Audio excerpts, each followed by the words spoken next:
Now, let's begin by telling you that Chieftain of Afenifere Ayodele Adebanjo has died.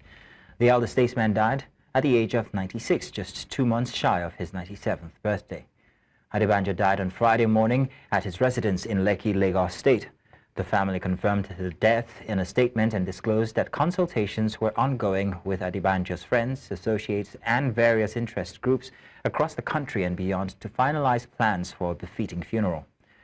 They said details of the funeral arrangements will be announced in due course. News Central's Igbalaniyi Omoniyi visited the Lekki residence of the Adebanjos and reports that a condolence register has been opened. He also spoke to Segun Ayo-Adebajo, a son of the deceased. Well, personally, this is obviously you only lose your father one time, so this is a very unique experience for me. It's really painful.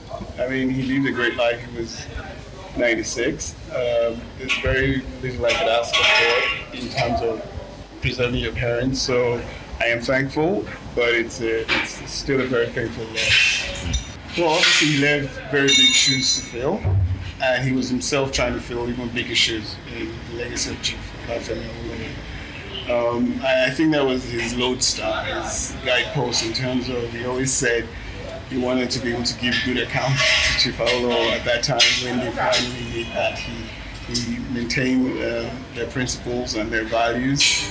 And that was his life course. He was in this right from his youth days as a youth leader. So the betterment of Nigeria was basically his life course beyond anything else, and up to the very last days of his life. He's everyone's father, so it's not a case of just his children trying to follow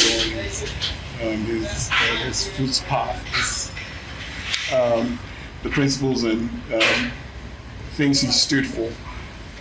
So I think, yeah, there are definitely a lot of people that will come across, follow up, and try and maintain that. So, I mean, we can all see the way the world is going. We pretty much don't have any choice. We have to make this happen in terms of people have to stand up and try and make sure that the, as I say, the heroes of or the struggles of our heroes past shall not be in vain. And now our correspondent Igbalaniyi Omoniyi joins us from the residence of the deceased. Ni, thank you very much for joining us this evening on the news. As you're at the residence of the late Adebanjo, would like to know what the ambience has been like since you have been there, if you don't mind. Well, Mazino, I can tell you for a fact what you would expect of a residence that has just been bereaved. Of course, everywhere it's a little bit gloomy. Took a step inside earlier, and everyone is just sitting there trying to pay their condolence visit. Right behind me here, you can see a condolence register has been opened. As at the time we got here about 2 hours ago, just 6 or 7 people had filled the register. You know, the news just broke a few hours back, and just as you can even see behind me, some people are still trickling in, trying to fill the register, going in, paying their respect to the family of the bereaved. And a lot of things have also happened during the course of our stay here. We saw Emeka Anyoku, the former Secretary General of the Commonwealth. He was here, and I think he's still in there as of now. We tried to speak with him, but he said when he come out. We also saw the PDP chieftain, Chief Bode George also. He just came in. We were hoping to also catch his view.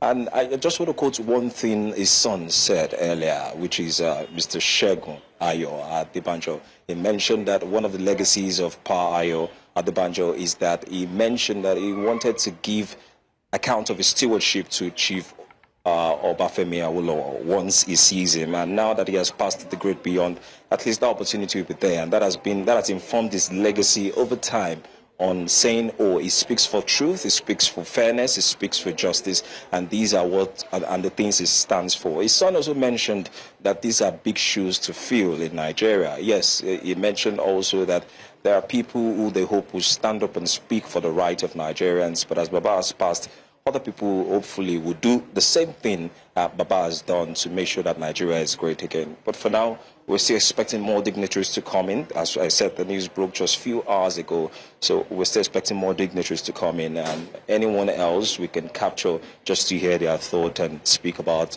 Pa Ayo-Adebanjo's legacy. Being a chieftain of the Afenifere group, I was wondering if the Afenifere members have also visited the residence to pay their respects. Well, we've not been able to see, we've not seen any that have identified themselves or the ones we can identify yet. But I'm sure, as I said earlier, it's just a few hours ago the news broke, although we heard rumors on the ground mentioned that Baba passed on in the wee hours of today.